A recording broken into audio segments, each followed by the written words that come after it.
অজুতে আমাদের যে সমস্ত ভুল ত্রুটিগুলো সচরাচর হয়ে থাকে সে বিষয়ে সামান্য কিছু কথা আর্জ করার এরাদা রাখি। ওমা তৌফিক ইল্লা বিল্লাহ। এই অজুর বিষয়ে আমাদের বেশ কিছু ত্রুটি, বেশ কিছু ভুল ভ্রান্তি হয়ে থাকে। অজুর যে ভুলগুলো হয়তো আপনিও করেন, আমরাও করছি প্রতিনিয়ত, কিন্তু জানি না। তো সেগুলো নিয়ে আমরা সংক্ষেপে আলোচনা করব।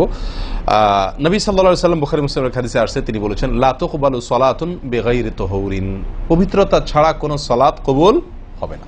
কোনো সালাত আল্লাহর কাছে অ্যাকসেপ্টেড, গ্রহণযোগ্য হবে না কি ছাড়া?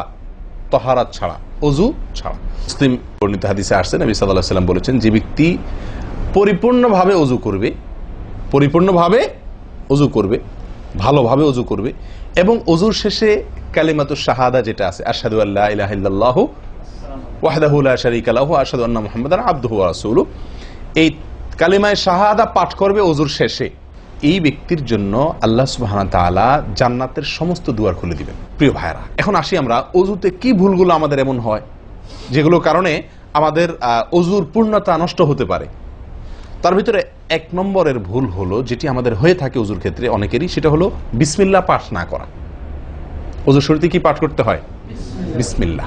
আপনি যখন হাত ধুয়ে অজু শুরু করবেন, দুই হাতের কবজি দুই হাতে অজু শুরু করবেন না, প্রথম কাজ, তার আগে আপনি কি করবেন? বিসমিল্লাহ। বিসমিল্লাহ বলে হাত ধুয়ে তারপর অজু শুরু করবেন। বহু লোক আছি আমরা, অজুখানায় ওই গল্প করতেছি, আড্ডা মারতেছি, কথাবার্তা বলতেছি, এই বলতে বলতে অজু শুরু করে দিছি। তাহলে বিসমিল্লাহ কখন পড়তেছি?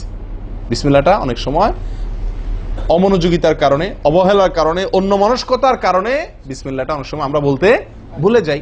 অথচ এই বিসমিল্লাহ পাঠ করা অজু শুরুতে অনেক বিশেষজ্ঞ আলেমের মতে ফরজ। অনেকে বলেন বিসমিল্লাহ পাঠ না করলে অজুই হবে না, আপনি যদি ভুলে বাদ দেন অজু হলো না।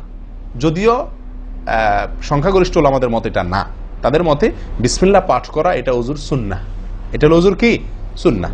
এটা আপনি যদি বিসমিল্লাহ বলে যদি অজু শুরু করেন, তাহলে অজুটার ভিতরে পূর্ণাঙ্গতা আসলো। দ্বিতীয় যে ভুলটি হয় ভাই, 199 জনের বলবো, তার চেয়ে বেশি হতে পারে, হাজারের ভিতরে 10 জন মানুষের হয় কিনা আমার সন্দেহ আছে এই কাজটা সঠিকভাবে করতে পারি না। সেটা হলো অজুর সময় মিসওয়াক করা। অজুর সময় কি করা ভাই? মিসওয়াক করা। এটি এত গুরুত্বপূর্ণ সুন্নাত যে নবী সাল্লাল্লাহু আলাইহি ওয়াসাল্লাম বলেছেন, বুখারীর হাদিস, লাউলা আন আশুক্কা আলা উম্মতি লা আমারতুহুম বিসওয়াকি ইনদা কুল্লি ওযু। বুখারীর হাদিস। নবী সাল্লাল্লাহু আলাইহি ওয়াসাল্লাম বলেন, আমার উম্মতের জন্য যদি কঠিন না হতো, তাদের জন্য কষ্টের কারণ না হতো, তাহলে আমি তাদেরকে বাধ্যতামূলক করে দিতাম, ফরজ করে দিতাম কি? প্রত্যেক অজুর সময় মিসওয়াক করা। হাদিস থেকে, তার বক্তব্য থেকে বোঝা যায়